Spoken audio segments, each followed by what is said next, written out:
బనగానపల్లి పట్టణంలోని బాణముక్కల వెంకటేశ్వర స్వామి గుడి నిర్మాణానికి సొంత నిధులతో స్థలం కొనుగోలు చేసి ఎండోమెంట్ అధికారి బ్రహ్మానందరెడ్డికి డాక్యుమెంట్ కాగితాలు రాష్ట రోడ్డు భవనాల శాఖ మంత్రి బీసీ జనార్దన్ రెడ్డి సతీమణి ఇందిరారెడ్డి అందజేశారు.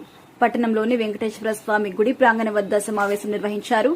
బీసీ ఇందిరారెడ్డి మాట్లాడుతూ నూతనంగా నిర్మిస్తున్న వెంకటేశ్వర స్వామి ఆలయం కొరకు 50 లక్షల రూపాయల విలువ చేసి 6 సెంట్ల స్థలాన్ని మంత్రి బీసీ జనార్దన్ రెడ్డి కొనుగోలు చేసి నేడు ఆలయం నిర్మాణం కొరకు ఎండోన్మెంట్ అధికారికి స్థలం డాక్యుమెంట్ ను ఉచితంగా అందజేయడం జరిగిందని తెలిపారు. దేవాదాయ శాఖ మంత్రి ఆనం రామనారాయణ రెడ్డిని గుడి నిర్మాణం కొరకు సహకరించాలని కోరగా 3,10,00,000 నిధులు మంజూరు చేసినట్టుగా తెలిపారు.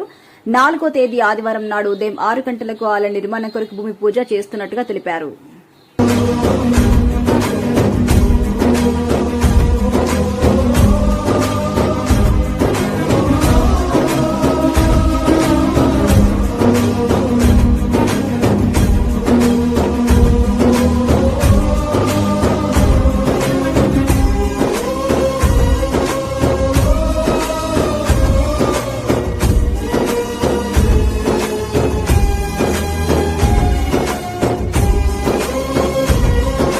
వినాయక స్వామి పండుగకు ఖచ్చితంగా బనగానపల్లిలో మట్టి విగ్రహాలే చేయాలనే ఆలోచనతో ఉన్నాము.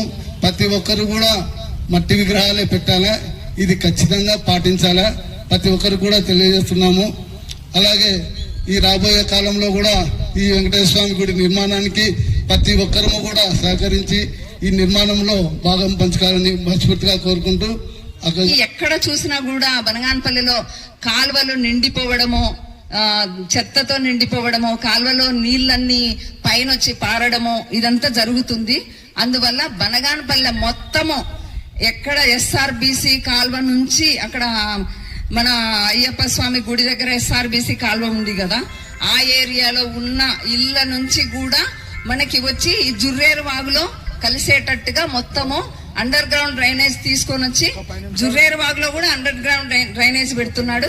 ఇక్కడ కొండపేట నుంచి వచ్చేటివి ఈ పక్కకి, బనగానపల్లి నుంచి వచ్చేటి ఆ పక్కకి 2 దిక్కుల జుర్రేరు వాగులో అండర్ గ్రౌండ్ డ్రైనేజ్ చేసి అదంతా కలిసి పైన అసలు కొంచెం కూడా డ్రైనేజ్ వాటర్ కనపడకుండా అదంతా పోయి మన బ్రహ్మంగారి మఠం అవతల వెళ్ళిపోతాయి. ఆ వాటర్ అంతా బనగానపల్లి టౌన్ దాటి అవతలకి వెళ్ళిపోతుంది. ఆ జుర్రేరు వాగు ఏదైతే ఉందో అది అందులో ఎస్ఆర్బీసీ వాటర్ మనకి ఎప్పుడు డైలీ పారుతూ ఉంటాయి. ఆ ఎస్ఆర్బీసీ కాలువలో నీళ్ళు వచ్చినప్పుడంతా కూడా పారుతుంటాయి. అవి బాగా ఫ్రెష్ వాటర్ మంచిగా ఉంటది. ఆ ఏరు చూడడానికి రామనారాయణ రెడ్డి గారి దగ్గరికి వెళ్ళారు. ఈయన వెళ్ళి అన్న